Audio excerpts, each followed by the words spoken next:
Hi, I am Kathy Dam, and I'm going to try and walk you through why we have the standard deviation and the variance designed the way they are done.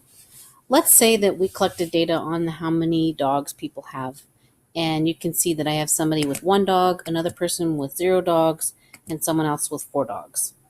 So I have a sense for how many dogs people own, but I want to find the mean for this data. So the way we would do that is I'm just going to do it on this spreadsheet here, is I'm going to add up the numbers 1 plus 1 plus 0 plus 2 plus 1 plus 4. And that is 9. So to get the mean, I'm going to take that 9 and divide it by the 1, 2, 3, 4, 5, the 6 numbers that I have. And I'm going to find that my mean is 1.5. So I'm just going to write that above here so I know what it was I was calculating. So now I know that I'm guessing, if I don't know somebody new, they walk in the room, I can use the mean to guess how many dogs they have. So let's see how I did. Let's say for this person, I say, right here, my guess. I guess that you have 1.5 dogs. And I guess that this new person has 1.5 dogs. And this person, and this person, and this person. Everybody I guess to have 1.5 dogs. Now I want to find out how wrong I am in using that guess for each of these people. So I need some room here. So let's see how wrong I am. So in this case, I'm going to take 1 minus 1.5, and the answer is negative 0.5. I'm going to find the same answer for the next one. Now I'm going to take 0 minus 1.5, and that's going to be negative 1.5. So what I'm doing is I'm taking my score, which we're going to call an X score, minus the mean. And that's going to tell me how wrong I was for each person. So 1 minus 1.5 is negative 0.5. 1 minus 1.5 is negative 1.5. 0 minus 1.5 is negative 1.5. Then I'm going to do 2 minus 1.5. And I'm back to the 1. And now I will do 4 minus 1.5. Notice I'm having this spreadsheet do some of the math. That's just so I don't make a simple error and then really confuse you. So what I have here is for each person, I have what their true dog ownership number is. I have what I guessed their dog ownership would be, and I used the mean for my guess. Now I have for each person how wrong I was if I used the mean to guess how many dogs they have. The goal for figuring out in our descriptive statistics a score that best describes how wrong we typically are is to find the average wrongness. So what I could do is take all these numbers and add them up and divide by 6, just like I did over here when I was calculating the mean dog ownership. I can calculate the mean error or the mean wrongness. So let's go ahead and do that here. I'm going to just make a note over here saying that I'm summing. So spreadsheet, please sum for me negative 0.5 plus negative 0.5 plus negative 1.5 plus 0.5 plus negative 0.5 plus 2.5. So if I add up all these numbers, I get 0. So 0 divided by any number, in this case it would be the 6. Put over here the mean. Just to keep it consistent, we'll put this way. So 0 divided by any number will be 0, which means I would then argue on average, I'm never wrong. So we calculated the mean appropriately. I took up all the scores and I added them up, and then I divided by how many scores they are. So that should be, on average, how wrong I am. But this is saying 0, and what you can see from here is I actually was wrong every time. So that is a really bad number in guessing on average how wrong I am.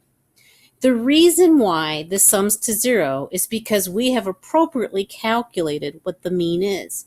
If we've done the mean calculation right, it should be the mathematical center of the distribution, which means half the scores are on one side and half the scores mathematically are on the other. it should sum to 0. That is proof that we've calculated the mean right. So that means that we will always, no matter what number of dogs we have over here, even if we have somebody with 24 dogs, it will always sum to 0 because the mean will adjust, and these will always sum to 0. So now we have to deal with what we can do. Sometimes in class, students suggest we can take the absolute value, and that's an idea. If we take the absolute value, that would be 0.5, 0.5, 1.5. The only problem with an absolute value is it's really hard to undo. So another solution that we could do to deal with the fact that these will always sum up to 0, which means the average deviation will always then be 0, is to square our values. So we're going to take that wrong score and then square it. This will be the mathematical sign for squaring it. So remember how to square is you take that number and you multiply it times itself. So I'll ask the stats program, take 0.5 and multiply it times itself. And we're going to do that again. And we'll do this again. And I'm just going faster. And I created a formula, so I can now repeat that formula throughout. Okay, now I have the average wrongness scores squared. I want to go ahead and calculate the mean of these scores so that I can move forward with this idea of trying to find, on average, how wrong am I if I use the mean to guess how many dogs you have.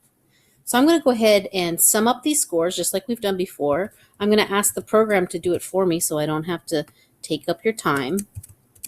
So this spreadsheet went ahead and summed up all these numbers, and it summed up to be 9.5.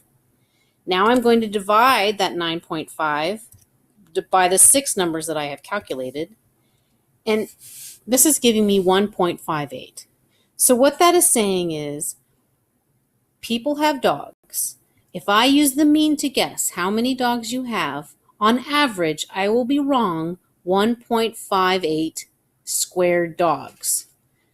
Now these are squares, so you have to square the units.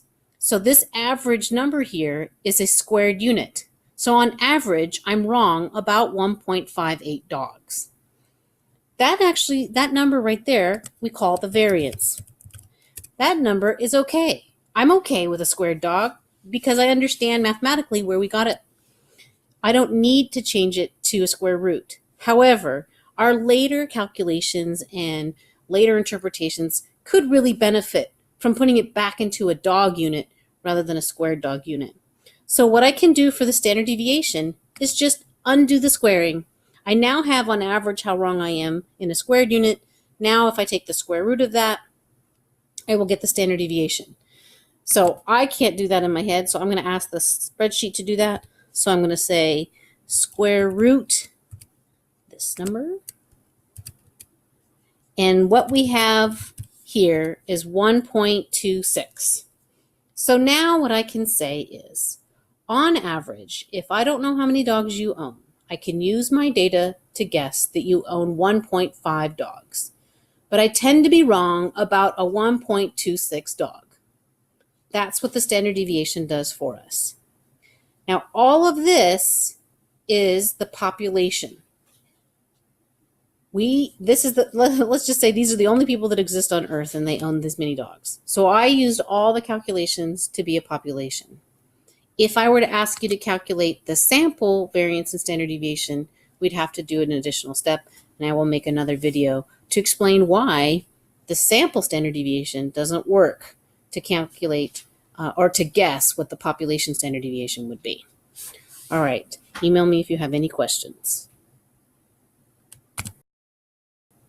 And stop. And stop. Don't know how to make it stop. Stop. Oh, there we go. No, it's still going. This is great. I am